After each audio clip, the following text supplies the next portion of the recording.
Call the city council work session to order. Clerk, please call the roll. It's okay. Councilperson Stringham. Present. Felder. Here. Peter. Here. Gilbert. Here. Vining. Germaine. Here. Mayor Clark. So we have public comment. Are there any comments from those present here this evening? Seeing no comments. Clerk, next item, please. The next item is under our work session agenda, and that is item 5236, Mishta Housing TIF overview. Thank you. Manager Robinson? Yes, Your Honor. Director Cox here to present the Mishta Housing TIF overview. We had tentatively scheduled it if we had time from the last session. We didn't, so we're going to do that this evening. Mark, good evening. Honorable Mayor, City Council, Clerk Treasurer Lavoie. So this evening's presentation, you're going to notice it looks a little different than what was in your packet earlier.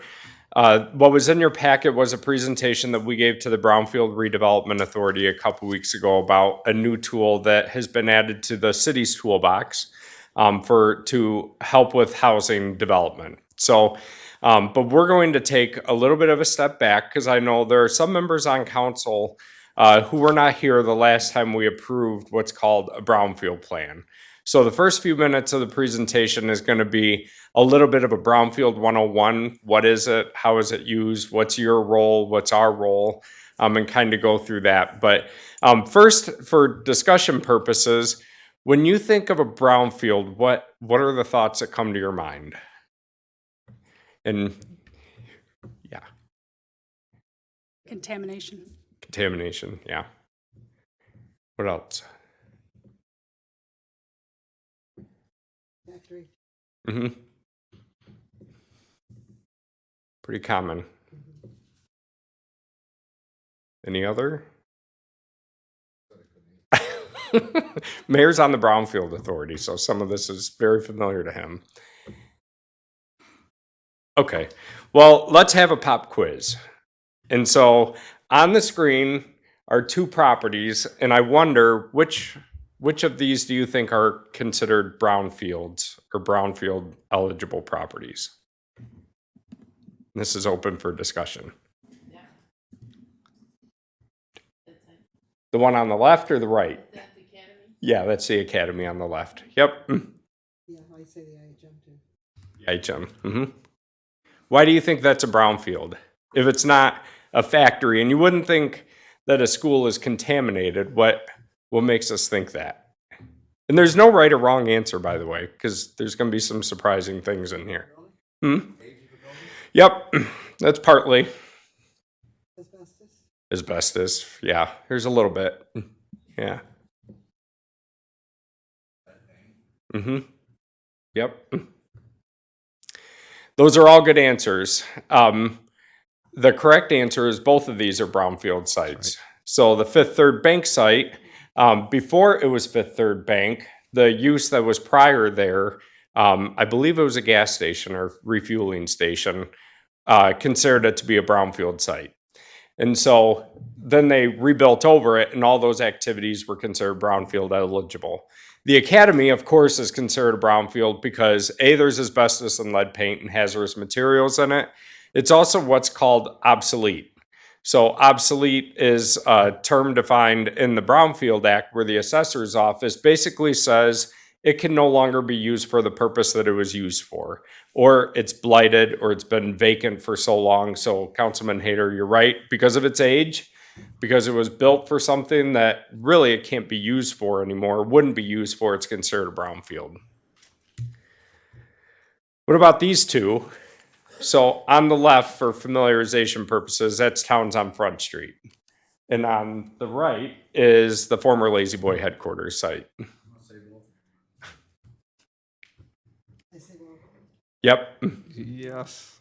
So Towns on Front Street, looking at those, why do we think those are a brownfield site? Steel casting. Yeah, good memory. That's it. Yep. I knew that one. What about the Lazy Boy site? That was a factory at one time. Mm-hmm.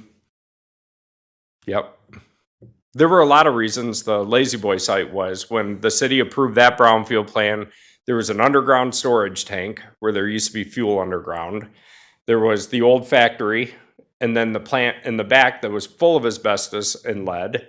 And then, of course, the building itself was full of asbestos as well. I think you're catching on.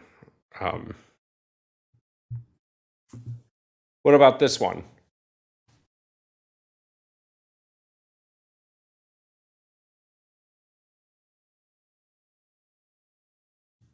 So on the left is 111 East Front Street, and right next to that is Altrusa Park. So if you're familiar with where Altrusa Park is downtown. And then on the right is the old Masonic Temple and now the Michigan Beer and Wine Portal and the Trading Post and the Banquet Center.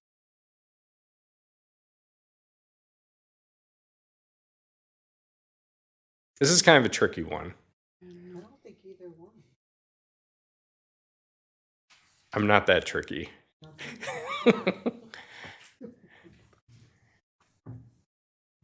Any guesses? Both. Yeah, both, again. So the one on the left, 111 East Front Street, is both obsolete, and it's got asbestos in it. And then the one on the right, the Michigan Beer and Wine Portal, that also had some asbestos that needed to be removed when they first opened. We'll talk about how we helped them facilitate that redevelopment. And the last one. So on the left is the Mason Run neighborhood. On the right, we'll see who's got the memory of what that is. Wasn't that Union Camp? Yeah, there's one of them. Yeah. On the left, on my left is the Mason Run neighborhood, and on the right is the paper plant, the old paper plant where the national park is now. Both, yeah. It was all paper plants. Yep. So on the left was a paper plant, and on the right was a paper plant. And they were both brownfield factories, both contaminated properties in what you would traditionally think of as a brownfield property. So, for some history on how Michigan has treated brownfields, in 1996, the state legislature, and don't worry, we're not going to read all this. You have this for your records you can review later. But this is the Cliff's Notes for Act 381, which is the Michigan Brownfield Act. And what the Act 381 does is it prescribes all the powers that the city has to deal with brownfield redevelopment and to encourage brownfield redevelopment. So some of those include the city has the authority to establish what's called a Brownfield Redevelopment Authority, which we have one of those. And then it prescribes what are the powers of the Brownfield Redevelopment Authority. They have the ability to buy property, sell property, lease property, and they have the ability to use their funds, and we'll talk about where they get their funds, to help encourage the redevelopment of blighted or brownfield properties. Everything from, if it just has a little bit of asbestos in it, to the old paper factories, and everything in between are all projects that the city has helped using the brownfield redevelopment tool. And so it goes into what are the authorities that they have.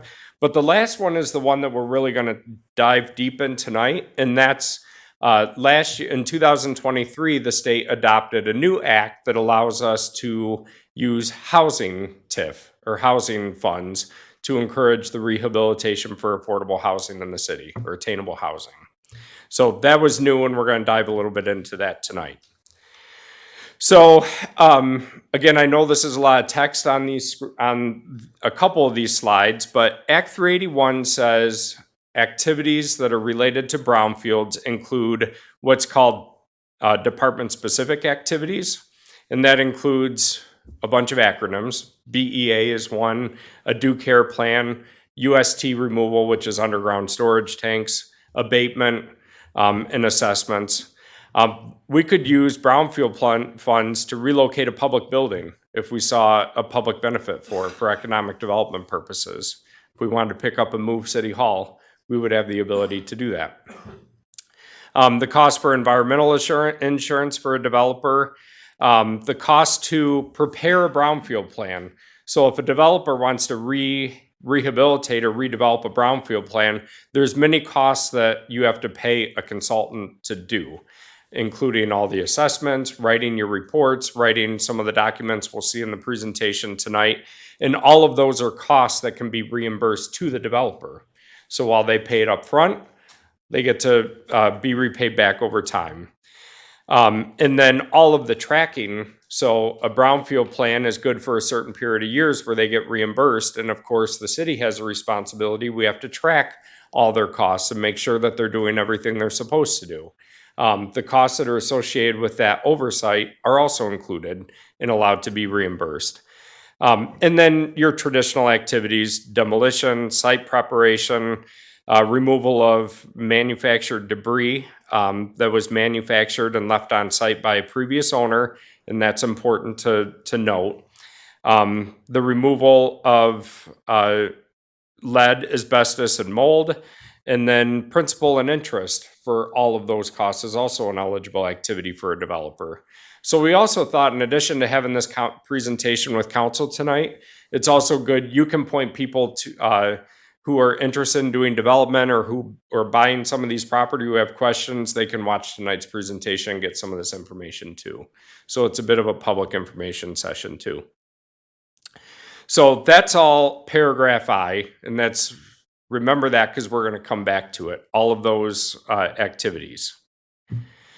So the city has a brownfield redevelopment authority, and if you didn't know, or for the public's benefit, the Brownfield Act was established in 1996. A year later, the city said, we're going to do this, and we established the Brownfield Redevelopment Authority. City Council adopted a resolution.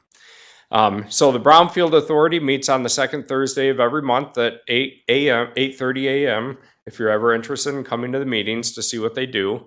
But you appoint all the members, and so right now the board members, the Brownfield Authority members, are Don Lito, Dale Brose, Chris Brown, Brett Cunningham, Sue Iat Garrison, Jeff Hensley, and Mayor Clark serves as a representative. So they have various pots of funds that they can do things with, everything from grants to loans to approving reimbursement plans for tax capture. So they have what's called an administrative fund and a revolving loan fund, and we'll talk a little bit more about how those are used as we go through. The administrative funds, so city staff support that board, and our hours are charged back and paid by the board to administer their program, much like the DDA pays part of our staff time as well. And then the Brownfield Revolving Loan Fund is a local fund that we make loans out of, and as people pay those back, it goes back into the fund to be able to use on another project. And since 1997, the City Council, the Brownfield Authority and City Council both have to approve these. You've approved 27 different brownfield plans. So across the entire city, from that Fifth Third Bank building to iSurgeon Associates next to St. Joe's Cemetery on Monroe Street, to the Battlefield, to Mason Run, to most recently was the Lazy Boy site. Those are all sites that have been redeveloped thanks to this tool and the support of City Council. So how a brownfield plan works is we capture the increased taxable value of a property as a result of the redevelopment. And when we take that tax capture, much like the DDA, the growth in taxable value, we take those that increased tax base and we repay the developer for their activities that were all listed on that previous slide, what they were eligible for. And we capture all the local taxes. So all the taxing jurisdictions, including the county and the city, those all have to be approved locally, but we also have the ability to capture local school operating millages. But in order to do that, we have to have the state approve those brownfield plans. So sometimes if they're a smaller amount, local taxes are enough. If it's a larger plan like the Lazy Boy site, we went to the state and that added another couple $1 million that we're capturing and repaying. And then there was an amendment done back in 2021 that said if we capture ISD tax millages, the state makes them whole. So we capture that millage, but the state turns around and repays them, but that's unique and only for ISDs. So right now, our active sites are the Mason Run site. We're still repaying the developer, and I'll say it's very minimal. It ultimately comes back to the city right now because the developer went bankrupt. Venn Tower is another brownfield plan at the port. iSurgeon Associates, the redevelopment of that former plaza next to the St. Joe Cemetery. The Port of Monroe has a brownfield plan that covers several different parcels at the port. And then the former Lazy Boy headquarters site was the most recent one. Out of the 27, we have 22 that have all been paid and repaid, and those are done. So a brownfield plan can go up to 30 years and stretch over 30 years. So we'll continue capturing the Lazy Boy site well into 2054. So the other thing, in addition to these brownfield plans where we capture taxes and repay the developer, we also do grants. So most recently, we've talked with Aaron Lavender and Stephanie Kasperzak. They're trying to purchase or acquire from the city for a housing development the old Purple Church, the old Majestic Theater at 2nd and Winchester. So the Brownfield Authority was able to give them a grant to do the environmental assessments and their due diligence. And they paid for that outright. And we've done that for 111 East Front Street next to Altrusa Park. We also funded their environmental assessments, and all of those are grants that they don't have to repay back. We also do loans. So the Michigan Beer and Wine Portal, when Drew Bentley purchased that building, he did an asbestos survey, and there was about $38,000 worth of asbestos that had to be removed. And rather than take that capital away from his efforts to try and establish that business, the Brownfield Authority loaned him the $38,000 out of that revolving loan fund. And as he pays that back, it'll go back into the fund for us to continue to support other projects like that. But because, like Stephanie and Aaron's project, that was about $2,500 to $5,000, it's a lower dollar amount, and it's just testing. We did that as a grant. But when they're higher costs or their actual response or remediation, we do that as a loan where they have to pay it back. Make sense? Mm-hmm. So every month, the Brownfield Authority meets and considers these requests. The only time it comes back to you is when they're approving the tax capture and the reimbursements through a Brownfield plan. So typically, the city does this every time when we buy a piece of property. And what a lot of lenders or mortgage companies require, particularly for commercial businesses, is to do environmental site assessments. So you always start with what's called a phase one, and that's where you hire an environmental consultant, and they look at all the past property records that we have here on file. They look at the state and state records that are on file, and they look at the historical uses of the property. If it was rather benign, it was a residential property for over 150 years, say. Typically, there's little risk. But if it comes back and it was a fire station, or it was a gas station, or a dry cleaner, or a factory, then they recommend you do what's called a phase two. And that's when they go out and they take soil samples and they look at what is the current condition of the site. After you do a phase two, you do what's called a BEA, and you file this with the state. It stands for a baseline environmental assessment. And that BEA basically tells the state, I'm buying the property today, and all of this was already here, so I can't be liable for any of it. Somebody else caused that, not me. So that BEA is something that gives you liability protection. And that is what the city does it to make sure that we can't be liable for any contamination on sites that we acquire. And we recommend a lot of other developers do it as well before they buy property. And we can help fund and offset those costs.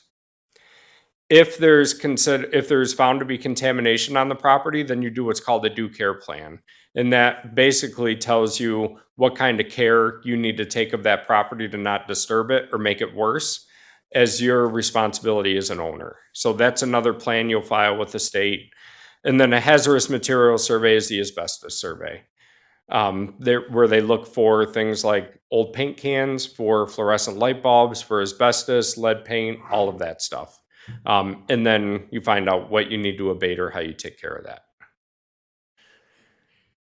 Any questions or thoughts? Because I think about the fluorescent bulbs that were in the former Lazy Boy.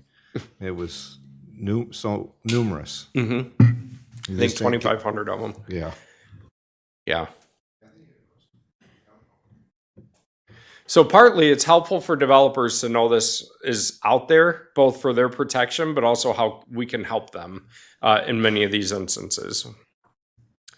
So this is very small, and I'm not going through all of this, but what a typical brownfield plan looks like, because we may have one that comes before council in the near future. The first is this chart that lays out what are all the activities that a developer is going to have to spend money on and how much it's all going to cost. So this is where you look at the demolition costs, the asbestos removal costs, and how much is the developer putting into this project. And it's all laid out. What is their total costs? And then this small chart for a brownfield plan can go out 30 years. So this is page 1, page 2, page 3. This is the actual brownfield plan for the Lazy Boy site. We look at, okay, once the building was gone, the property, the assessed value of that property was 0. So as we're doing development, as Aldi got built, as Dairy Queen, as the commercial strip malls went in, as the residential, what's that growth looking like projected over the next 30 years? How much revenue is the city going to be bringing in on these projects for the next 30 years? And then what we look at, the last page is, okay, we're going to capture that revenue. How are we going to reimburse the developer for it? And so the next 3 charts for each of those 30 years shows how those captured are going to be repaid back to the developer. So I promise there's not going to be a test on this. It's just so you can kind of see the method behind the madness, so to speak, and how we project and forecast out whether a project is viable or not. Okay, so that's Brownfield 101. Next, we're going to talk about PA 90 of 2023, and this is where the new housing tool for us. So in 2023, the governor signed PA 90 that now says, in addition to that list on Schedule I that talked about all the eligible activities, the language in purple was added as an eligible activity. So reimbursement for housing development activities for affordable or subsidized housing is now an eligible activity, as long as it's for somebody that's making 120% or less of the average median income. And we'll talk about what that means. But this unlocked a whole new world for us to be able to work to bring attainable housing to Monroe, especially in an era where construction costs are rising and rents may not be able to recoup 100% of those construction costs. How do we still make an attractive option for a developer? So every year, MSHDA is required to publish this information. So you'll see the second line from the bottom is 100% of the average median income. So you'll see different numbers. Different agencies use different numbers, but for the purposes of HUD and housing, the average median income for a single person is $64,300 in Monroe County. And you can see where it goes for up to a 5-person household. And then 120% would be the top max that somebody could make to be able to qualify to live in any of the housing developments that qualify for this program. And then MSHDA says, and by the way, for those houses, you can only charge so much in rent.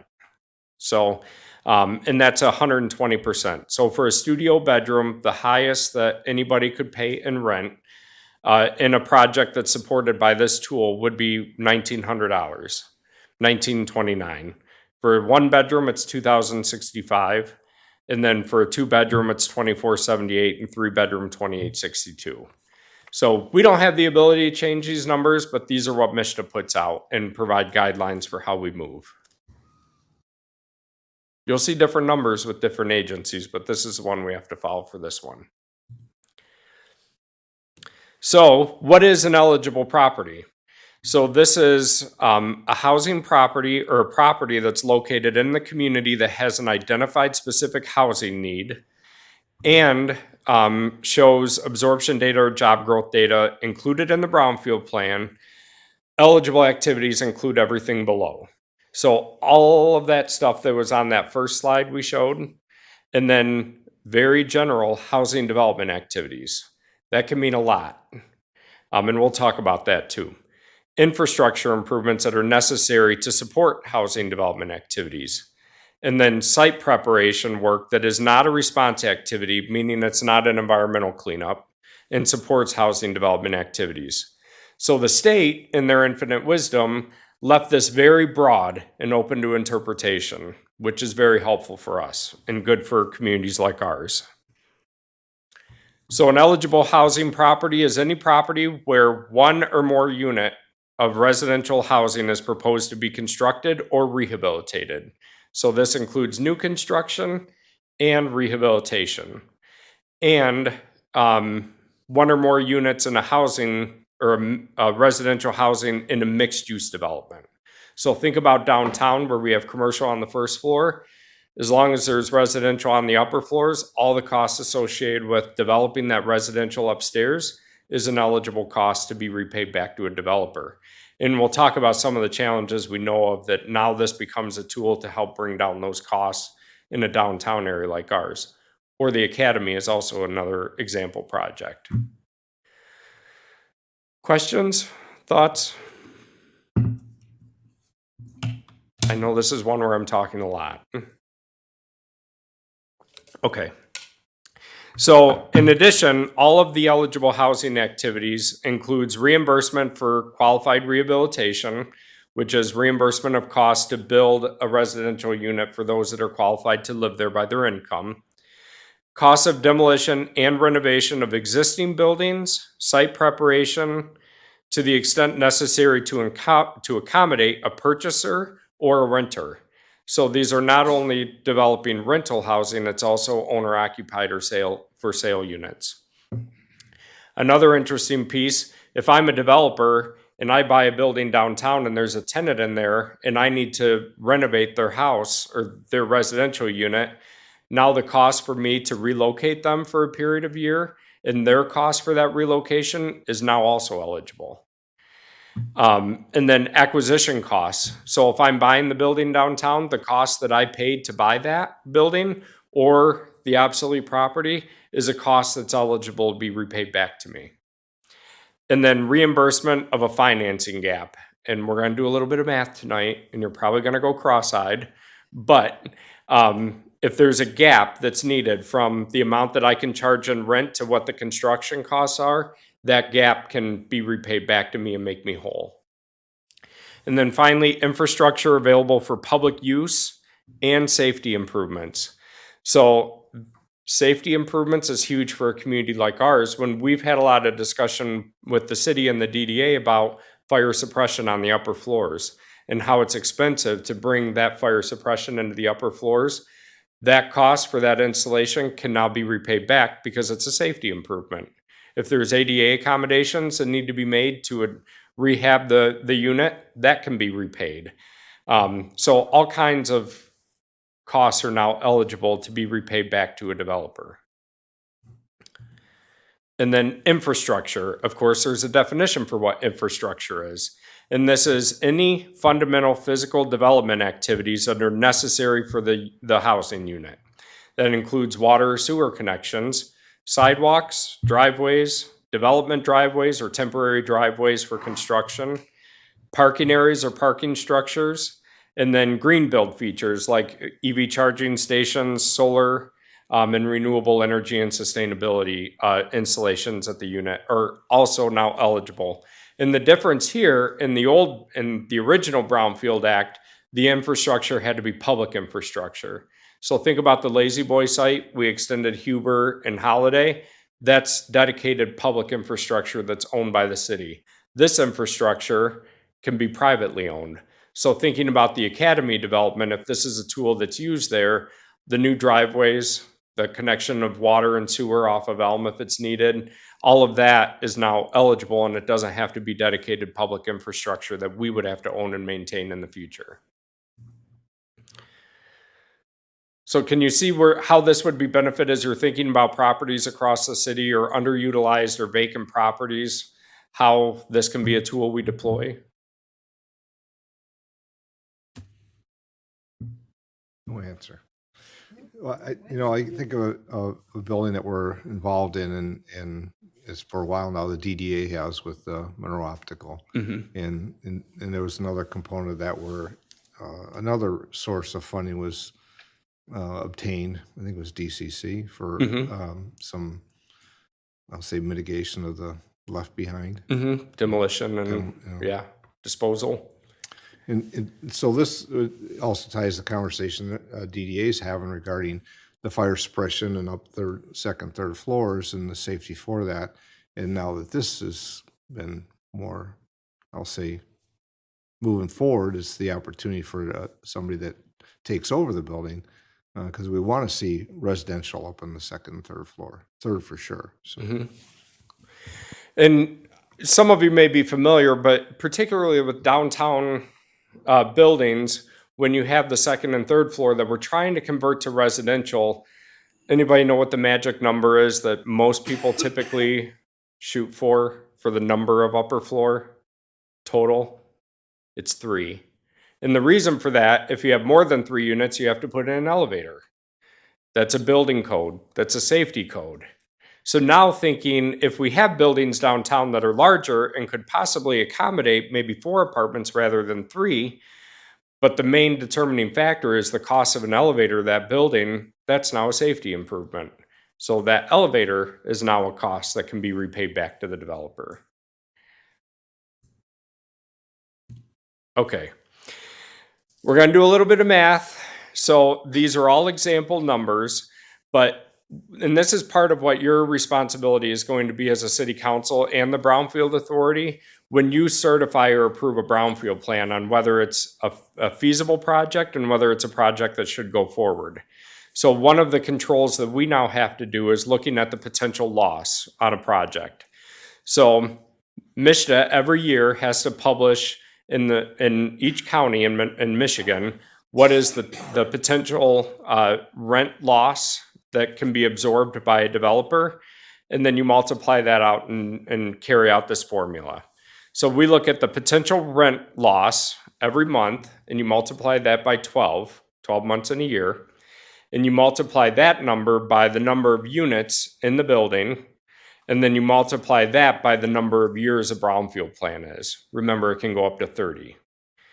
So the other thing is we look at, when we're talking with developers, we look at what are all their sources of funding and financing, whether it's equity out of their own pocket, whether it's loans that they've gotten, if they've gotten grants, if they've got a brownfield plan approved by the city, and then how are they using all those funds.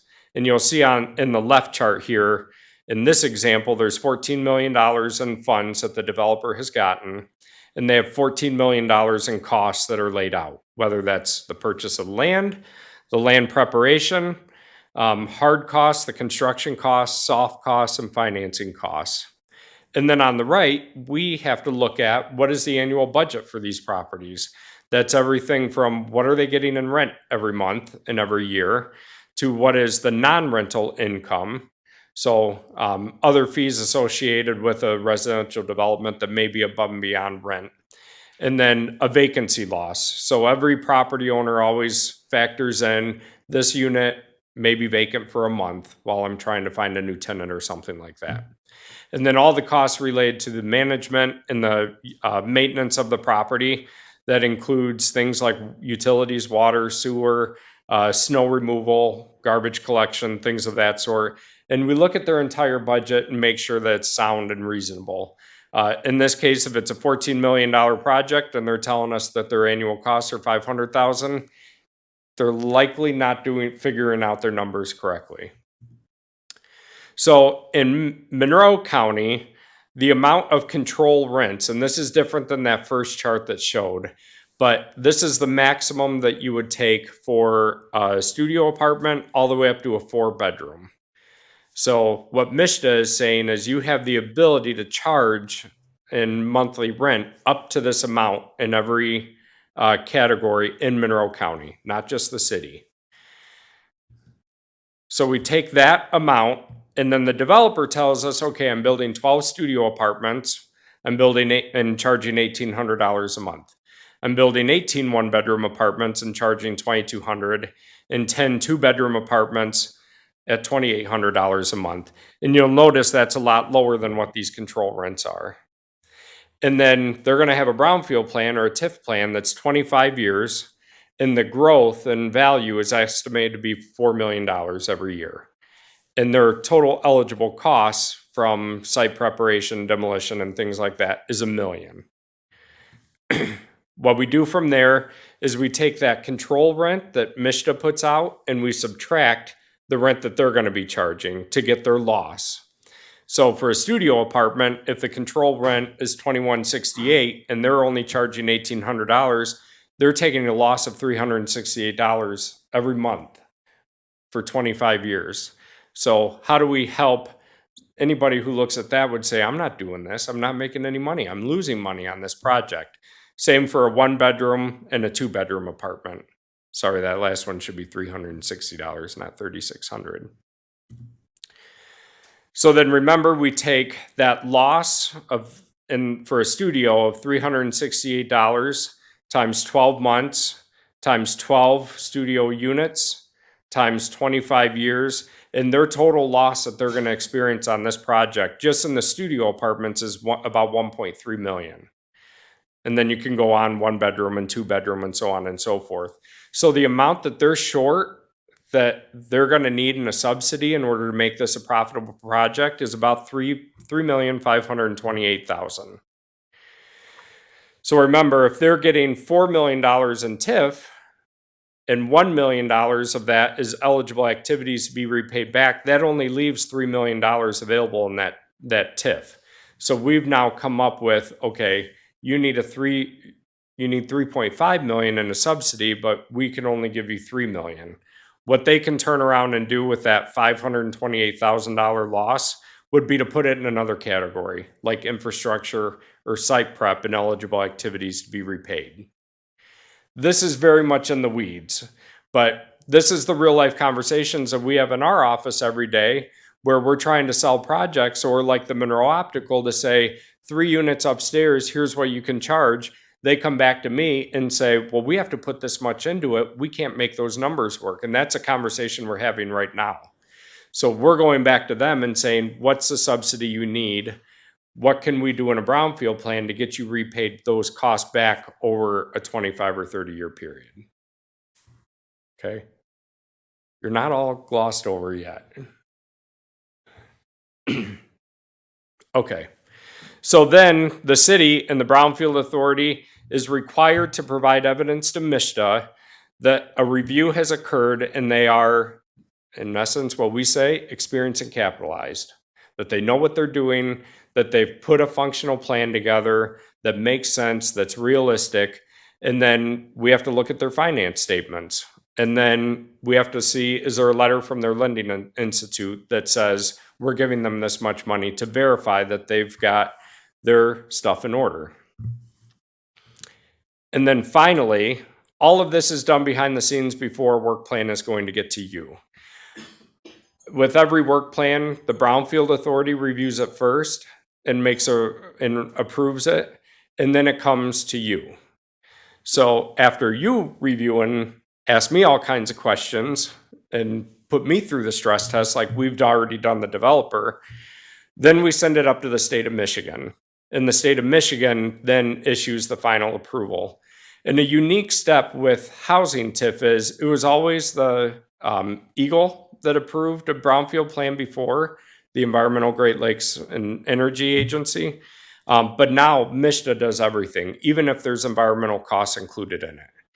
But we only have to send it to the state if we're going to capture those school operating taxes. If it's all local taxes, you're the final say in how much we're going to reimburse a developer every year for these costs. Finally, MSHDA, after we send them the plan, they have to provide a written response within 60 days. Transformational brownfield is another work session. And if they don't respond within 60 days, it's automatically approved, which is very helpful to us. sometimes like working with SHPO or other agencies, they always say they have 60 or 90 days to respond. And if they don't, typically we just wait longer. But here the state legislature is saying, we can't wait. We need housing so bad. MISTA, you better respond within 60 days. Otherwise, you've lost your opportunity and it's approved automatically. And that's the final decision. So a couple other steps.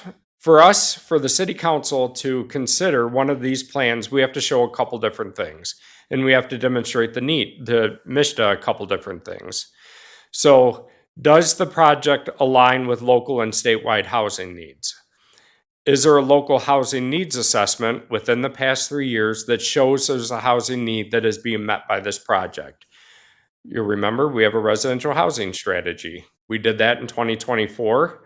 Council adopted it, and so we can check that box. Some other communities are farther behind us where they have people coming to them and saying, we want to do this, we want to develop residential. Well, hold on, we have to do a market strategy or a housing strategy. And then you have to take it one step forward, and there has to be a third-party market study. And we have a little bit of market data in our housing strategy, but not enough to show quantifiable numbers of what's needed. We have different sites that shows what could be done, but not what the rents are, what the shortage and what the demand is. So we have to thank the State of Michigan Department of Treasury. We were on the line with them a couple weeks ago, and they said because of the anticipated decommissioning of the Monroe power plant, they said, we're working with coal-impacted communities. And so if you're experiencing I guess a future in question where you're trying to navigate what your community is going to be like after a coal plant has been decommissioned or has been affected otherwise, the Department of Treasury and the U.S. government is working with communities to help navigate their future forward. So we met with the Department of Treasury, Matt Vanasacker and I, and they said, what do you need? What are you doing? What are you working on? And we talked about our housing strategy, and we said, we have the plan, and we know there's probably going to be some housing TIF plans coming forward, but we don't have a housing market analysis. You'll remember, and it's on our website right now, the last one we did was in 2017. It was right after I first got here, and MISTA funded that. The other thing, we said, hey, we met with City Council back in March, and we had an all-day work session, and one of their priorities that they want to look at is the high property. We have 135 acres that we've identified for residential development, but we want to look at what are options for housing development on that site. So we want to do a sub-area plan, much like we did on the Lazy Boy site for that property. Treasury said, we'll pay for both of those for you. So right now, I'm working to get a quote and an estimate to do the housing market analysis, and Matt Vanasacker is working on the sub-area plan for the high property, and both of those will be coming before you. But the importance of we're doing those right now is because they're required for when one of these requests come before us, and we'll be able to check that box. And then Michigan has a statewide housing plan. The projects that we're looking at have to align with the plan that the state has put together. And then Michigan, MISTA split the state up into 9 different regions, and we're part of Region K. And Matt represents us at these meetings, the Housing Coalition for Region 9, or Region K. It has a regional housing strategy, and so our projects must align with that strategy as well. So before a plan or a project comes to you, we're looking at our residential strategy, the market analysis that will be completed, the statewide plan, and the regional plan, and we have to tell MISTA, yes, it checks all the boxes. That's the information that I have for you tonight. And I know partly we got down into the weeds, but I thought it was important that we have this conversation. We did it with the brownfield already, because likely later this summer or early fall, we're going to have a brownfield plan, possibly for the Academy property coming for the 3 floors of upper floor residential there. And then also we're having conversations with Community Reimagine and Stephanie and Aaron on how this can help facilitate their housing project coming forward. So. Thanks, Mark. It's a lot of information, of It course, and how long things take and how we get there. And as new things come along, it's just more opportunities, but you have to follow through the process. So I'll see if there's any questions or comments or thoughts. Andrew? In the formula that you had up a while ago, it had the total TIF capture for the particular property minus any eligible expenses, gives you the total amount that you could get through the housing subsidy for the shortfall between the target rent and the control rent. Yep. That would all be tax capture that came from that specific property, not the general fund. Correct. Yep. So it's essentially paying back any taxes that were owed on the property that have been paid by the property owner back into that property to help develop it. Yeah, so what happens with a brownfield plan, just as every other property in the city, they get a tax bill and they pay the tax bill. We take the revenue that was paid on that property and then we distribute it based on what was in the brownfield plan. So sometimes, like a property, the Lazy Boy site, the base value was 0 because the city owned it. The Academy property, the base value is 0 because the IHM sisters own it and it's tax exempt.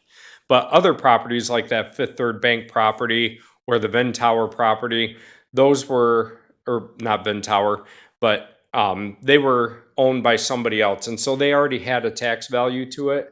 So we collect the taxes on everything from the day before the brownfield plan was established. So say it had a value of $500,000 the day that the project was approved.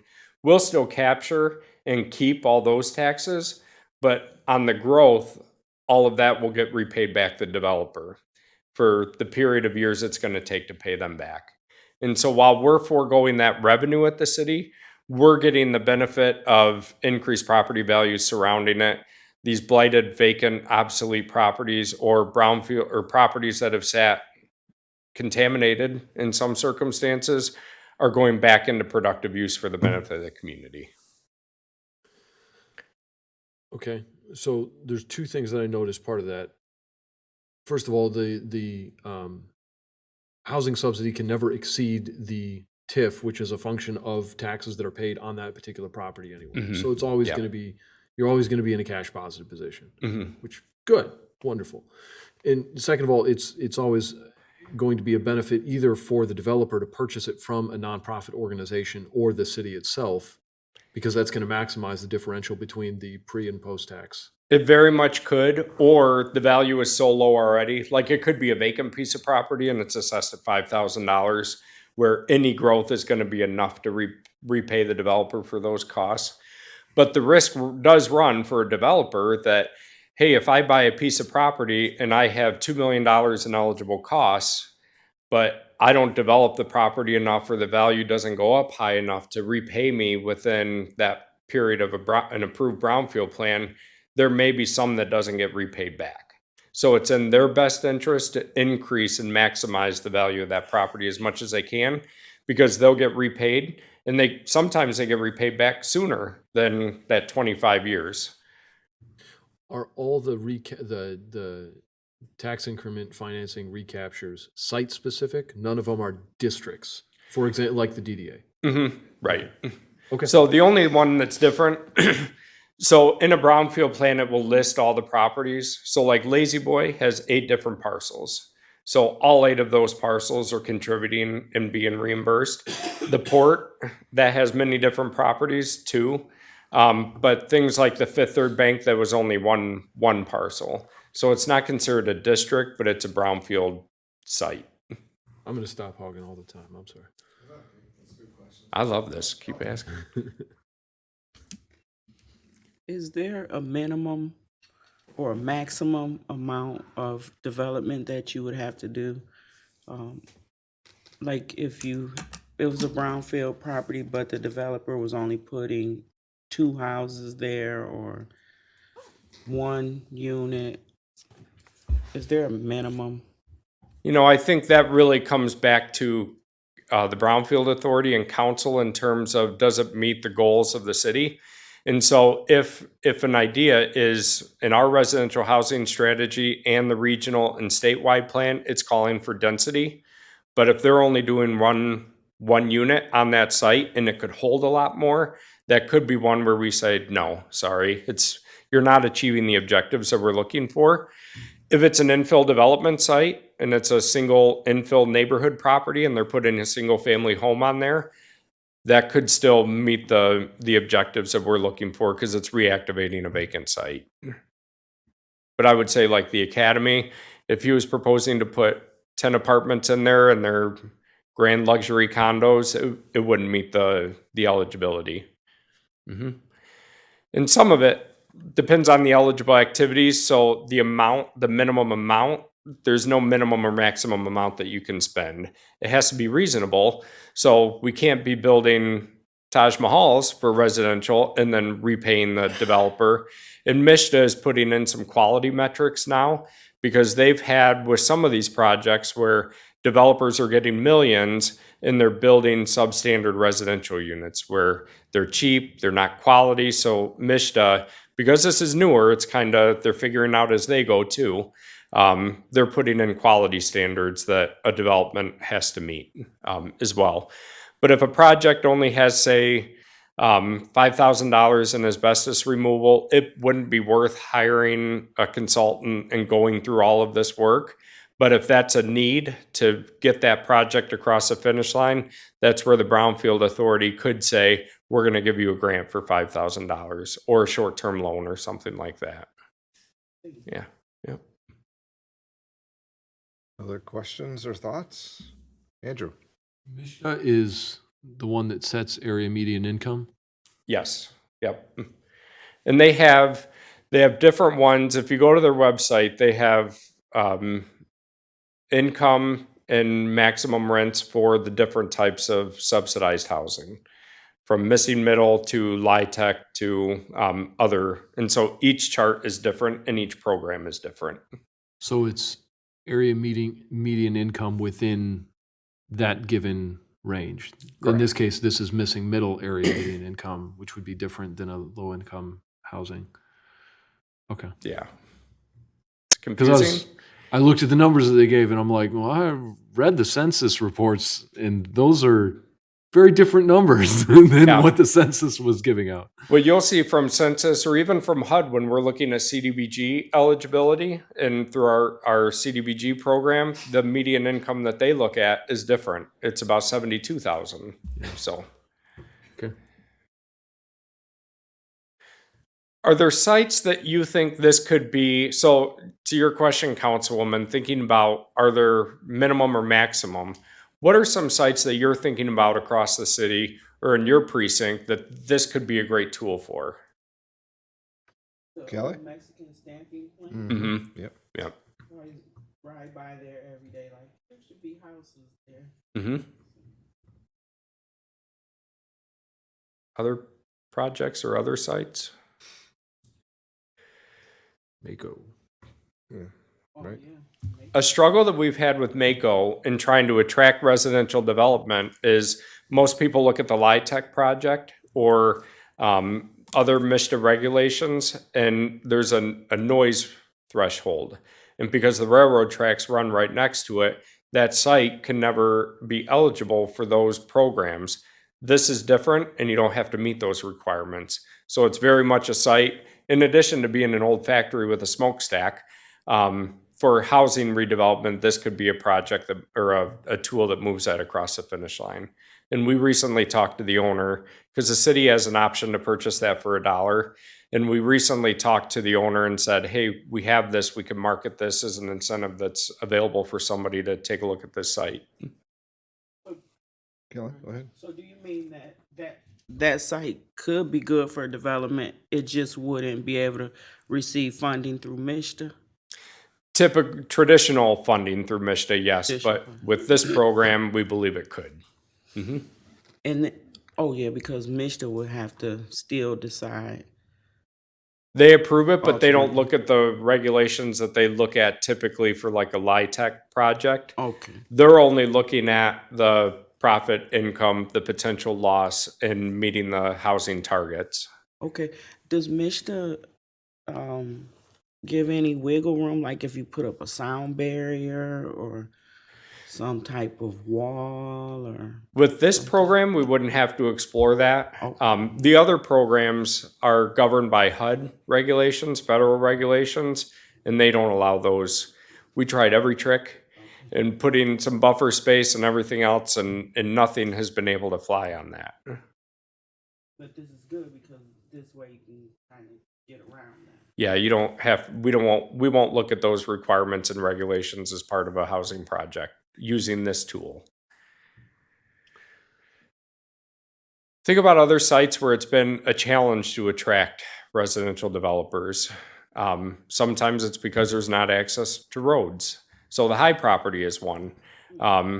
Connecting roads up there, whether it's extending Mason Run up or even from the west using Greenwood Avenue, the extension of that infrastructure is now something the developer has to pay it up front, but a brownfield plan could repay them. And the benefit too, lenders are liking these, because if I go and I say I need help, I need funding to install this infrastructure, the lender is saying, oh, the city's already approved to pay you back this amount every year. There's some security and collateral that banks are seeing in this project too. Downtown is another huge opportunity for this project as well. Yeah, there's still just a few buildings left that, are not getting redeveloped, and I think this is a great opportunity, because you can, and then of course with the suppression and even elevators, if you go with 6 units or something, is makes it much more reasonable an opportunity for somebody to invest. It's always been the reason, but I have to do this, so I'm not going to do it. And we have buildings downtown that are owned and just not going to get developed because it may not have the initiative, but they're just I mean, it'd be capitalized either, as you say, but this may bring some people to the table. And the fun about all these is you can stack different things together. So thinking about downtown, and remember the historic preservation work session we had recently, those projects are eligible for historic preservation tax credits, both at the state and the federal level. So now they're getting a 20 and a 25% income tax credit, and they're getting the brownfield stacked on top of that. And they could do like a DDA grant, and they could apply for other opportunities as well that begin to close that financing gap for multiple different sources, both loans, grants, and tax capture reimbursement. Property that city doesn't own, but it was just an announcement here just past week or so with the public schools and Habitat looking at a couple of builds. So I think about property owned by the school, Christiancy, Arborwood, even, with, I don't know what the long-term future is for the football field that SMCC has, and that's public school also, right? Yeah. So, those are larger tracts of land, and you think about developing housing opportunities. Just those numbers alone that you've all mentioned here, plus the number of housing units that we could increase by, and the significance it would be for the community. So one of the things our office is going to start working on in the residential strategy, it mentions all those sites from Christiancy to Navarre to others, and the vacant sites and the priority redevelopment sites that we've identified. We can now begin to stack what incentives are available for each of those and kind of customize packages and work with realtors to get that information out there to say, hey, if you have somebody who's interested in one of these properties, here's all the things that they could be eligible to apply for. Of course, the final say comes from City Council, and making sure that it meets all your objectives, but it begins to kind of take that fear away, or the fear of the unknown, or the assumptions that I'll never make the money back. Well, we have an opportunity to help ease those. Of course, we want the developer to have skin in the game too. Of course, that's always going to be in that sources and uses. We want to see some equity, and we want to see some other involvement and activity from the developer and lenders. But Mark, I have a question. So is one of the biggest hurdles that we have is not just finding developers, but finding developers that are interested in, that are knowledgeable about what is available. yeah, and that's a good point. Thank you. Sometimes we've talked with somebody comes to us and says, I want to buy this building downtown. And we say, great, that's one we want to see redeveloped. It's been sitting in poor condition for years. We have all these tools available, but like some of the other programs, they require you to do some work and fill out a financial pro forma and make sure that you're thinking of all your costs and all the sources of funds and everything. And sometimes that's too much for them to understand. Even if we walk their hands through it, it can be daunting. But that's also, if we're using taxpayer dollars to help incentivize or subsidize some of these projects, we want to make sure that A, they're sustainable, that we're not going to get halfway through a project and they're going to run out of money, or after they're completed, they're going to get run down because they haven't thought about all those management costs in the future. So it helps screen some of that out, but it's also hard to have a conversation with somebody and say, no, you need some assistance. You need to hire a brownfield consultant or an environmental consultant or a financial consultant to help you fill this document out. Yeah. Yes, Kelly? You have Monroe eye surgeons on there, Mm-hmm. so that's a commercial. Mm-hmm. He's not putting any housing in there. No. How does that? Is So there a that was commercial a- side and then a housing side. Yeah, so that was a project before and before you walked in, we were talking the housing was just added as an eligible activity in 2023. So eye surgeons, if you'll remember, it was an old office strip mall complex. It was obsolete. It was full of asbestos. They demolished it and rebuilt the eye surgeon's office on it. And so all those activities were typical traditional environmental activities that were eligible and are being repaid to them as part of an approved brownfield plan. Andrew? The calculations for TIF are only relevant for taxable value, not true cash value. Correct. Yep. So there would be no advantages in terms of development for nonprofit entities looking to do something like low-income housing, for example. That they would still have to look to more traditional sources of the other MISHDA programs for funding. Correct. Okay. Because this is only purely for based private on development. tax, people paying taxes and us reimbursing them with their tax dollars. Okay. Mm-hmm. And all of these, so the charts, these tiny numbers from the screen, all of them are estimates. So you can tell me that you had $14 million in eligible costs, but every month at the Brownfield Authority, we do this. Every month they're submitting their invoices and we're verifying that those were eligible costs before we agree to reimburse them.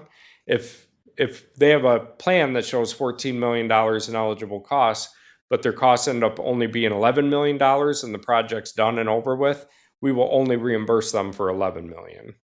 So it's purely based on estimates of growth and estimates of cost, but it's all based on what actually happens. So if there's not enough growth and taxable value to repay, we don't give them more money than what that property is generating. Makes sense? Mm-hmm.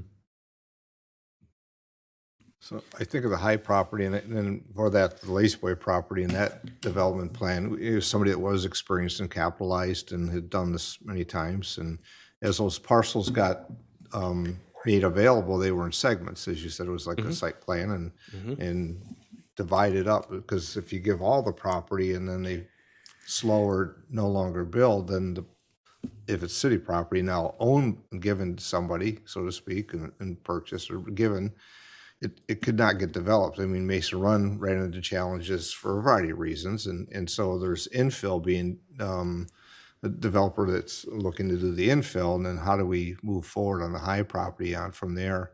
I just think of that large parcel that 26 acres or something like that. Or The Lazy Boy site, no, the High property. 135. Yeah, 135. Sorry, yeah. Lazy Boy was 26. That's right. You know, you think about, I'll say, it's not controlling as much as I always say managing, because you want to make sure the property gets developed, it gets returned, rather than just halfway done, and then we're, you know, the property's going to sit until somebody else comes in. So it's encouraging to see that there's interest. And to Councilman Felder's point too, if the city owns it, the base value starts at zero. So they're capturing any growth in costs and getting repaid versus a starting point. So there's a reason to complete it. Yep. So I'll say we're really excited about this, and I guess a governor type of way, because this unlocks the eligible activities in the broad way that the state wrote the language in the legislation. And even if you go on to MISHDA's website, they have 2 FAQ documents that they did, one right after the act was established, and they said, here's how we're going to start. And then a year later, they did a webinar, and there's another set of FAQs. And they give a lot of clarification to these projects. And even still, they're saying we need to be flexible, and all of it.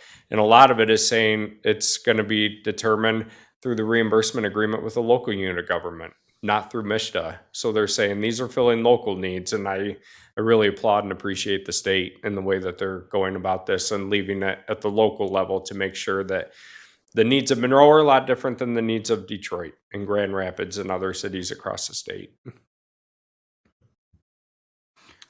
Mark, as we had that Saturday work session and we talked about one of the things that we really want to try to work on, and when I think of downtown as it is, you have a lot of buildings that are owned by individuals that, my guess is that the majority of them don't know of these kind of opportunities and what could actually be done there, to where they sit there and they think, okay, yeah, I'm renting out the downstairs, it's a business, but man, the upstairs is really in shambles and it's going to cost me way too much money to be able to do that. How do we get that kind of information to those people? A couple different ways. I mean, direct mail is always one way. But if we've learned anything through our rental program, it's not every owner reads their mail. And sometimes it gets put in a pile. But some of the other ways that we're doing it is anytime, like the First Merchants Bank, the old branch is for sale on Washington. And we've met with them several times and said, here, as you're marketing that, as your realtor's out trying to sell it, and you have interest, tell them that the city has these opportunities available. And we gave them a list with some description. They're also all on our website. And then we're now featuring in the city newsletter, every edition, we're showcasing a different program that's available to property owners, whether it's residential, commercial, or otherwise. But I'll say, as you've heard in this presentation tonight, this is very hard to put in 2 paragraphs in the newsletter. So it's a lot of in-person conversation and a lot of unique circumstances, but having those outreach like through the DDA and talking to DDA board members, particularly for the downtown, as they're hearing things that they can say, hey, go talk to Mark or Matt. And they are. We're thankful to have these conversations a lot lately. Good. Thank you. Mark, I think some of the property, when you think about the battlefield as we went through that, some's owned by the city, some by the federal government, some by others. There's some parcels that are not going to be built on, but they still need to be, I'll say, covered or have a. And I think about another large significant property. I think that is industrial and what that might be in the future when we talk about the Ford property and how that might be. I mean, it's clearly a brownfield, and it's going to probably forever be the items that are there. But there still doesn't negate it from possibilities of development. Right. It's just how we do that. And some may not, some may just be covered, whereas others is buildable, if I'm not mistaken. Yeah. Yep. Then, that's not housing. I don't think we're going to be putting housing there, but there's other things that might qualify for a development. Unless I'm wrong, tell me. No, you're right. And one of the other things that I forgot to mention, I'm surprised nobody asked us, because remember, earlier in the presentation, we talked about this isn't just for rental properties. These are also for sale properties. So if I'm building a residential unit and turn around and selling it, if I'm building a house and it costs me $300,000 to build that house, but I can only sell it for $225,000, there's a $75,000 loss there on a sale. That can be built into a brownfield plan, just like that rental loss can be. But the city, we approve the brownfield plan, but separately you approve a reimbursement agreement with the developer. So in that case, developer X is building the house and selling it to person Y, person Y is going to pay their taxes every year to the city because they now own it, but we're going to turn around and repay the developer, not the new owner, the one that we have a reimbursement agreement with. So I wanted to make sure we made that distinction too, because that's happening at the Lazy Boy site.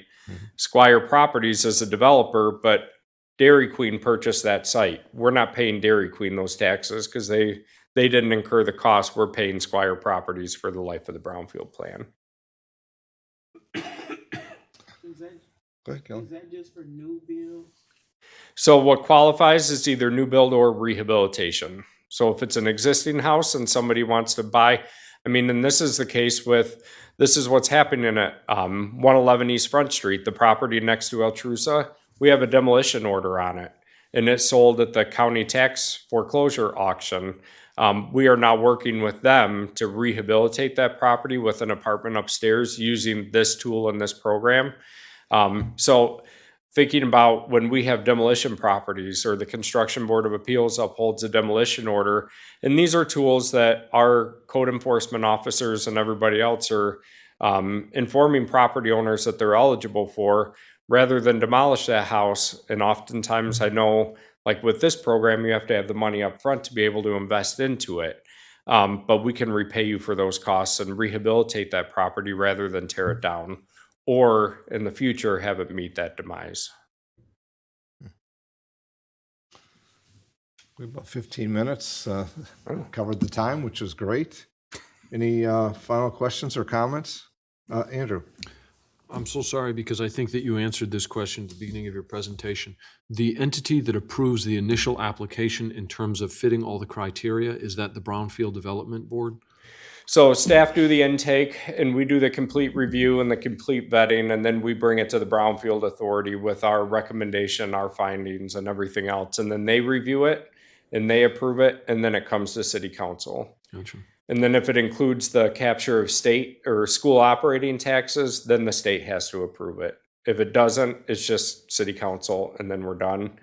But that's leaving a lot of money on the table, so. Does the Brownfield Authority recommend the number of years for the abatement for the TIF as well? So typically that works itself out in the wash, where we look at what is the total eligible costs and what is the total expected growth and value, and it kind of goes until it meets itself.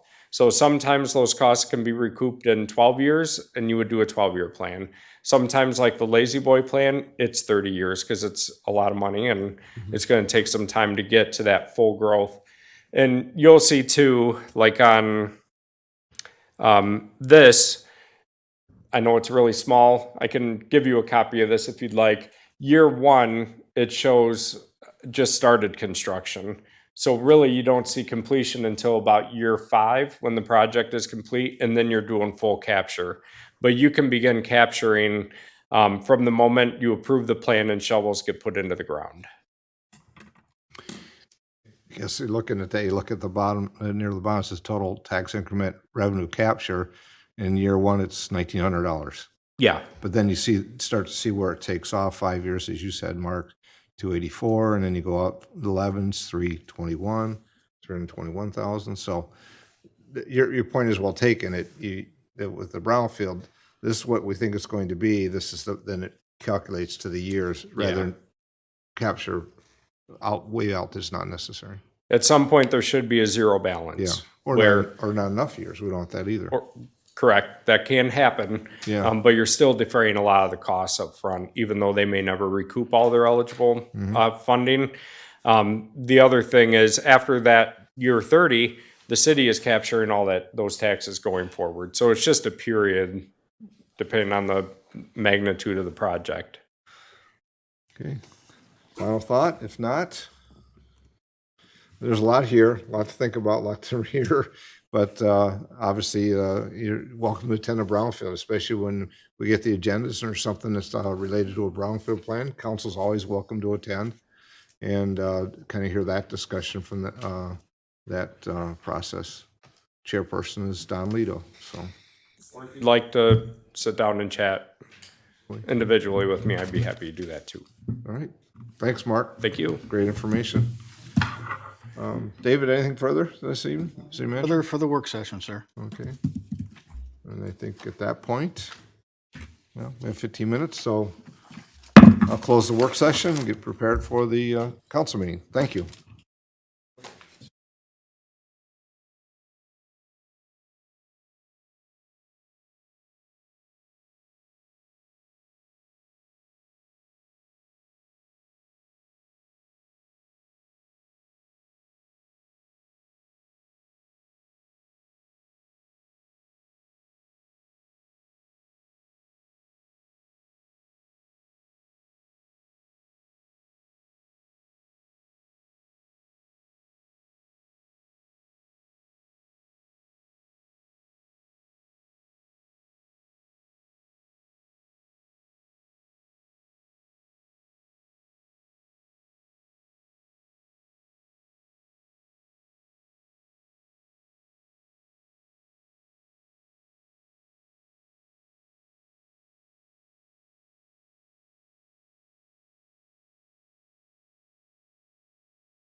Call the city council meeting to order. Clerk, please call the roll. Stringham? Felder? Hayter? Stillgrave? Vining? Germaini? Here. Mayor Clark? Present. I'll ask you all please rise for the invocation. Remain standing for the Pledge of Allegiance. Our deliberations and discussions this evening. May our efforts promote the good of the residents of the city and all who visit. I pledge Allegiance to the flag of the United States of America and to the republic for which it stands, one nation, under God, indivisible, with liberty and justice for all. Well, thank you. Clerk, next item, please. The next item is the question of, are there any amendments to the agenda? Approval of the regular agenda. Manager Robinson, for the approval or any amendments to the agenda? Your Honor, I would like to add to the agenda at the end of the agenda a closed session for the discussion of property acquisition update.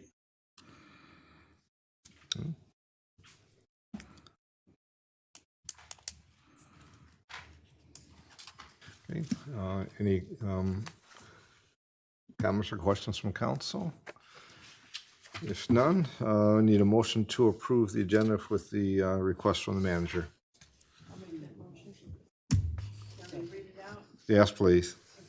Make a motion, we approve the regular agenda with the exception of a closed session at the end for property Acquisition. acquisition updates. There's a motion by Councilwoman Stillgrace, supported by Councilwoman Vining. Clerk, please call the roll. Councilperson Stringham? Yes. Felder? Yes. Hayter? Yes. Stillgrave? Yes. Vining? Germaini? Yes. Mayor Clark? Yes. Next item, please. Consent agenda, and for approval of payments, the amount should read $2,194,534.56, 2194,534.56. Thank you. Are there any items on the consent agenda that council wishes to have pulled for further discussion? Any items on the consent agenda? Seeing none, motion to approve the consent agenda. Councilman Felder? I think, did we want to see if there was any comments from the public? Every once in a while, I forget that. So we do ask if there's any of those present here this evening wish to have any items on the consent agenda pulled for further discussion. Any items on the consent agenda, and I see those are attendees have passed, so you know that what that means as far as consent agenda will get passed collectively if nothing is pulled. Seeing none? Councilman Felder, thank you. All right. Well, now I will make a motion that all items on the consent agenda be accepted, placed on file, recommendations carried out, and resolutions adopted. Motion by Councilman Felder, supported by Councilman Hayter, that all items on the consent agenda be accepted, placed on file, recommendations carried out, and resolutions adopted. Clerk, please call the roll. Councilperson Stringham? Yes. Felder? Yes. Hayter? Yes. Stillgrave? Vining? Germaini? Yes. Mayor Clark? Yes. Next item, please. The next item is under presentations, communications, and public hearings. Item 5232, local officer compensation committee salary for local elected officials. Thank you. Manager Robinson, any comments or on the communication that we've received? No, Your Honor, the communication, the LOCC held their, every 2 years, they hold a meeting to review the salaries of the local elected officials. They met on April 22nd, and they forwarded their recommendations to the council. And being this is a unique how this goes, it doesn't go as an action item, it doesn't do that. It is simply a communication that will go into effect unless the city council rejects their recommendations. Any questions or comments from council on the LOCC's correspondence and communication? Seeing none, I just want to say before, if there's, I'll just say I want to thank the Locals Officers Compensation Commission for their work and diligence of reviewing this and the recommendation that's being made. Also want to thank Dr. Julie Everly from our Human Resources who helps facilitate that through, does the background of comparables and information. And I know that Manager Robinson also attends. So thank all for that, and the communication will move forward. Next item, please. The next item is item 5243, public hearing on ordinance 25-002, an ordinance to amend section 570-32 of chapter 570 sewers. And there are no comments on file in the clerk's office. Thank you. At this time, I'll open the public hearing on item 5243, public hearing ordinance 25-002, ordinance to amend section 570-32 of chapter 570 regarding sewers. Any comments from those present here this evening regarding this public hearing? Any comments? Seeing none, I'll close the public hearing. Clerk, next item, please. The next item is under council action, item 5205, proposed ordinance 25-002, up for its final reading. Thank you. Manager Robinson, any additional information? I know we've had public hearings and discussed it previously. I have no further information. Okay. Any questions from City Council? Any clarifications? I know Mr. Leroy is with us. If not, Councilwoman Germain. Make a motion. Proposed ordinance 25-002, ordinance to amend section 570-32. Move to place ordinance 25-002 on the floor for its final reading. Motion by Councilwoman Germain, supported by Councilman Stilgrave on item 5205, the proposed ordinance 25002, ordinance to amend section 570-32 to be placed on the floor for its final reading. Clerk, please call a roll. Councilperson Stringham? Felder? Yes. Hayter? Yes. Stilgrave? Vining? Germaini? Mayor Clark? Ordinance 25-002, an ordinance to amend section 570-32 of chapter 570 sewers of the Code of the City of Monroe. The City of Monroe ordains. Shall this ordinance pass? Councilperson Stringham? Yes. Felder? Yes. Hayter? Stilgrave? Yes. Vining? Germaini? Yes. Mayor Clark? Yes. Next item, please. The next item is item 5238, similar use determination for 70 Kentucky Avenue. Thank you. Manager Robinson? In council, I'd like to, because of the nature of the similar use determination, and there has been several meetings regarding this, I'd like Director Cochran to kind of give you what has transpired through the Citizens Planning Commission and what their recommendation is to you tonight. Yep. Honorable Mayor, City Council, Clerk Treasurer Lavoy, Mark Cochran, Assistant City Manager and Director of Economic and Community Development. So our office received a request from Mr. Timothy Peck regarding the property at 70 Kentucky Avenue. This property was recently subject to a rezoning request whereby the same applicant requested to rezone the property to industrial to allow for the storage of towed vehicles. And the Planning Commission and subsequently City Council recently denied that request for rezoning. Following that, we received an additional application from the applicant for a similar use determination. A determination of similar use is used typically when there is a proposed use for a property that is not explicitly called out as a permitted or a special use anywhere else in the zoning code or allowed in any other district in the City of Monroe. In this case, the applicant was seeking a similar use determination for a vehicle tow yard that would be enclosed solid neutral color fencing, not visible to passerbys, and tastefully landscaped and bermed. The current use of the property is identified by the applicant as employee and customer parking, although it's identifiable that when you drive by the property, it's currently also being used to store wrecked towed vehicles. And so what they requested is a similar use determination. However, they did not state what they viewed it as similar to. So the process that we go through when somebody applies for one of these is we look at the proposed use and look to see if it's similar to any other use in the zoning district. If it is not, then the Planning Commission and City Council is required to make a determination that it's similar to something else or to allow it. So part of our review and what the zoning ordinance requires is a finding that the proposed use is not listed as a permitted or special use in any other zoning district, and B, that the proposed use closely resembles an already existing use in the district, and look at the evaluation of potential impacts associated with the proposed use. And then once a similar use is determined, the proposed use shall comply with any special conditions or standards that apply to the similar use. So in our review of the proposed use of the property, we found that it is a use that is permitted within other districts in the zoning code. So outdoor storage facilities is a defined use in the zoning district or in the zoning code. And it defines the outdoor storage of building materials, sand, gravel, stone, lumber, equipment, construction vehicles, recycle or scrap materials, and other supplies. But later in the zoning code, it calls out an example of that use is a vehicle tow yard. And so we don't need to find it as similar to any other use because it is called out as a particular use in the zoning ordinance. But what we found is outdoor storage and therefore vehicle tow yards is not permitted in the MU1 zoning district that this property is zoned. And so there is no basis to determine that it's similar to anything other than that use. And so this case was heard before the Planning Commission.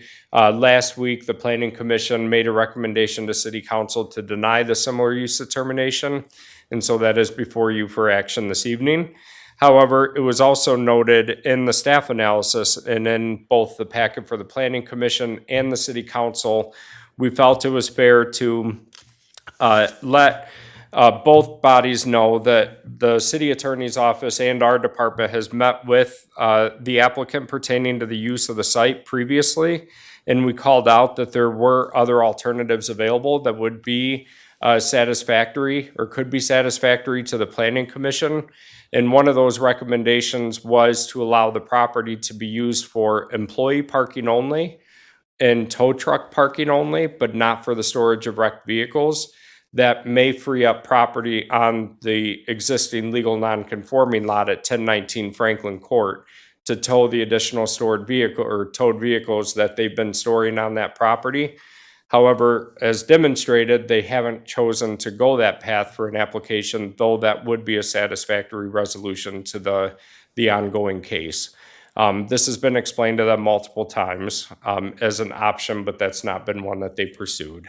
And so what we're required to do is bring before the request that actually was submitted, and that's the one that's in your packet this evening that was recommended for denial by the Planning Commission. Questions? So Mark, I see that at least as the statement says, moved to determine the use as outdoor storage facilities regarding this case, correct? Yes.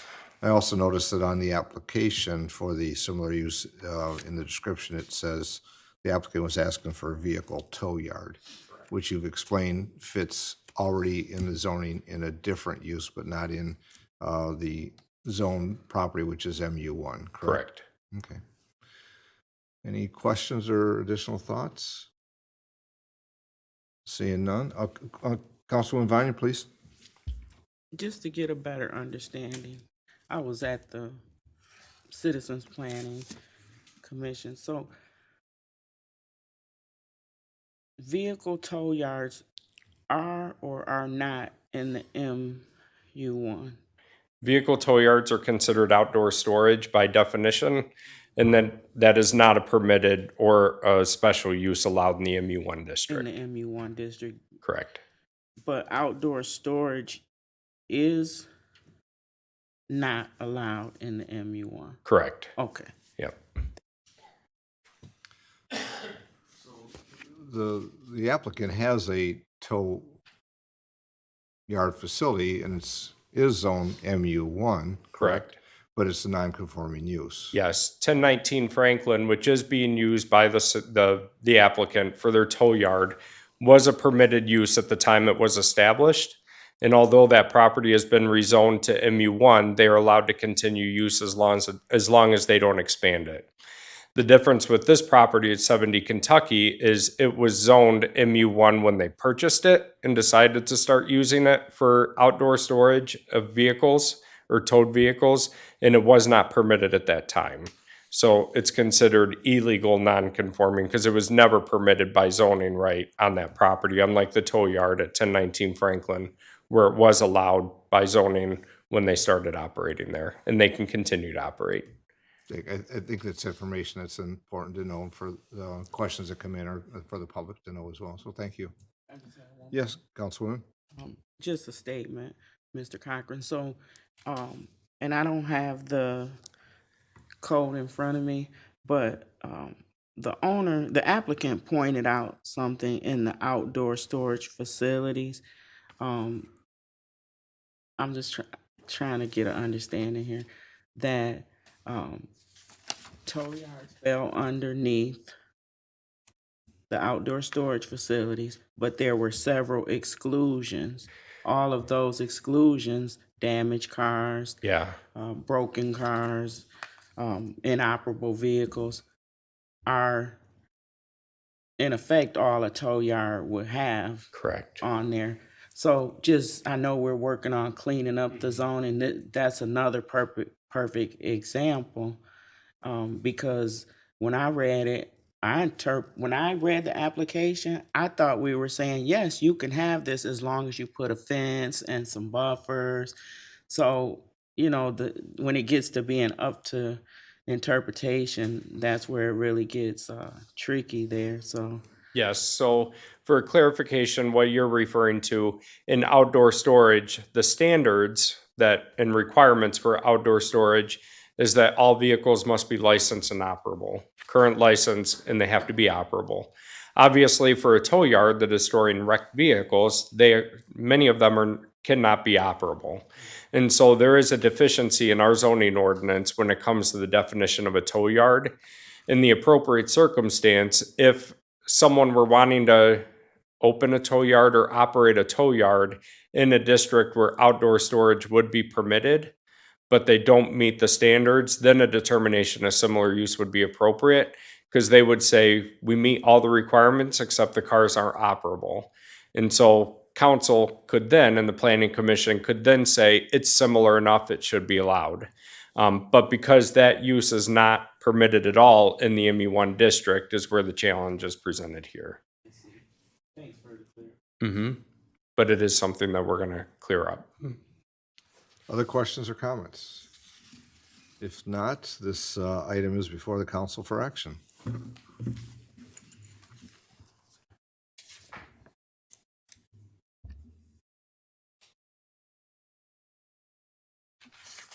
Requires a motion and a second. Councilman Viney. I move to determine a similar use of outdoor storage facilities for case number D 25-003 70 Kentucky Avenue. Motion by Councilman Viney, supported by Councilman Stillgrave on item 5234, the similar use determination for the case and property location. Clerk, please call the roll. Councilperson Stringham? Yes. Felder? No. Hader? Yes. Yes. Vining? No. Jermaine? No. Yes.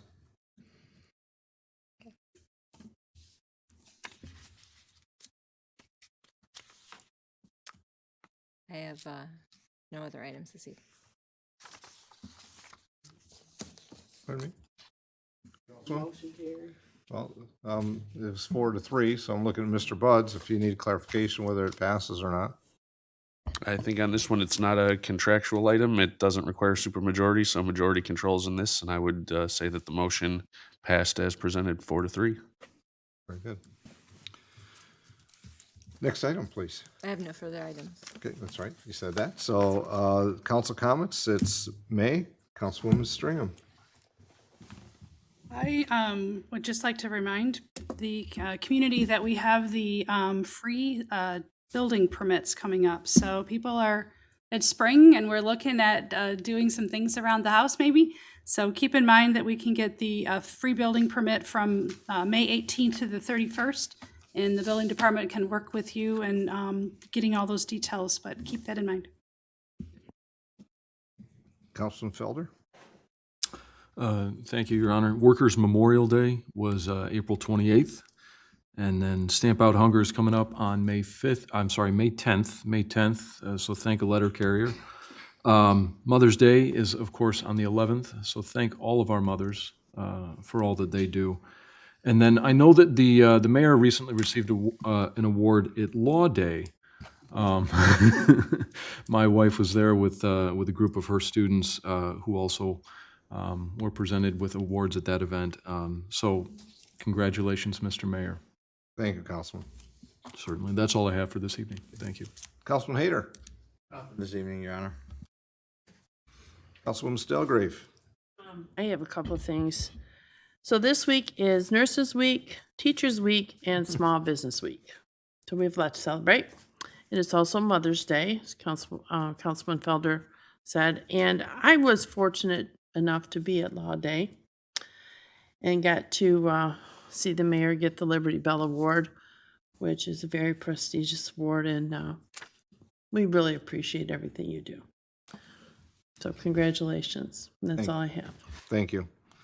Councilwoman Vining? Well, Mr. Mayor, I missed Law Day. I didn't know anything about it. But congratulations. And the young people from the Opportunity Center, Miss Amy's art class, they won the poster award. So that was a big deal as well. So that's all I have for today. Thank you. Thank you, Councilwoman. Councilwoman Germaini? Thank you, Your Honor. So what I learned at Law Day, and congratulations again, was that it's the first Friday in May, and I never knew that before, so I learned that last Friday. Along with that, this Saturday, Monroe Public Schools is having a Walk for Kindness, and I believe it starts at LaRanger Square. 8:30, the fun run starts. 9 a.m., the kindness walk starts. And Lake Erie Transit will have a table right outside our transfer for our buses, right in front of City Hall. And we will have the bathrooms open for anyone who needs to use them. That's all. Thank you. Well, just a couple of comments. I guess I'll go to the Law Day. It is on that day of the year, but I want to thank the Monroe County Bar Association for continuing to host the Liberty Bell Award, but also the courts and the judges who continue to help the community understand what Law Day is about, and having to host that. One of the few areas across the state that have as much in recognition for Law Day and representing not only what that means, but also recognizing people in the community. There's many people that have received the award, and I know that I think about that and quite honestly honored, but I think there's many deserving, so I look forward to seeing attending those in the future as well. Just a couple of announcements. Some have already been mentioned, so I have some new ones, but the Monroe Public Schools and the Generation E Institute, the 2025 Young Entrepreneur Showcase is this Wednesday, May 7th, from 5 p.m. till 7:30. It's going to be held at the River Raisin River Raisin National Battlefield Park on North Dixie. And it's a great opportunity if you haven't seen these young and the youth in school as they have their business plans and present to those that are watching. It's just such a great event. It's been going on for many years here, but sometimes it's been at the high school, but this year it's at the Battlefield Park. They have a very special guest speaker that's going to be speaking at this Wednesday, and I want to congratulate Councilwoman Stilgrave is going to be presenting to the youth as they go through that day. So I look forward to seeing you there. Next, on Friday, May 16th at 6 p.m. to 7:30 p.m., there's the 31st Michigan Model A Roundup. They've come here many years.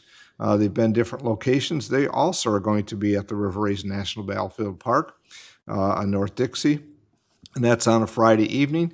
but they also have requested to be able to be visible in the downtown on Saturday, and they'll be at the parking lot at South Monroe and West First, and to show some more of the cars. And it's a good opportunity. They enjoy talking about their vehicles and telling everybody about them, but you also learn about all they do besides as they have their rallies and that. So that's also, as I said, is on Friday, May 16th. Saturday, May 17th, the Court-Appointed Special Advocacy, CASA, is having a walk and a run. It's something that benefits youth and those that need representation in court when there's unfortunately circumstances within the family, or and also it's for abused and neglected children. They'll be hosting this. It's a run walk. Says you're even going to have a dog division, so maybe some people want to take their dog out there, but you have to finish with your dog. You just can't let the dog run ahead of you to be placed. It's at Sterling State Park, and it again is on Saturday, May 17th, 9 a.m. is when it starts. I know it's not in the city, but it's still, I think about the youth that have benefited from CASA within our community, and thankful for their program. So that's all I have this evening. Clerk Treasurer Lavoy. I too was unable to be at Law Day. I was out of town at a treasurer's intensive training for the week, but I wanted to extend my congratulations, having some experience with Law Day on a personal level with all of the family members. I know what an honor it is, and I thank all of, as you said, I thank the judges and the attorneys in town for keeping that tradition alive. So congratulations. And other than that, I would say that taxes, just a reminder that taxes are not a lien on the property yet for this summer, and they won't be until May 13th. So you can contact the clerk treasurer's office and receive an estimate of what your taxes will be, but we are unable to take payments, frankly, by law until the 13th. So, but we're happy to answer your questions up until then. And that's all I have. Thank you. Manager Robinson. Yeah, thank you. I also would like to congratulate our mayor for being the Liberty Bell Award recipient for this year. And just so everybody knows, nobody knew about it in our staff, because our mayor is the king of humble. And I think it was kind of funny because I looked around there and there were several staff members there during the ceremony, and all of a sudden when they're ready to present this order, they start reading off, and it's like, man, this sounds a lot like the mayor.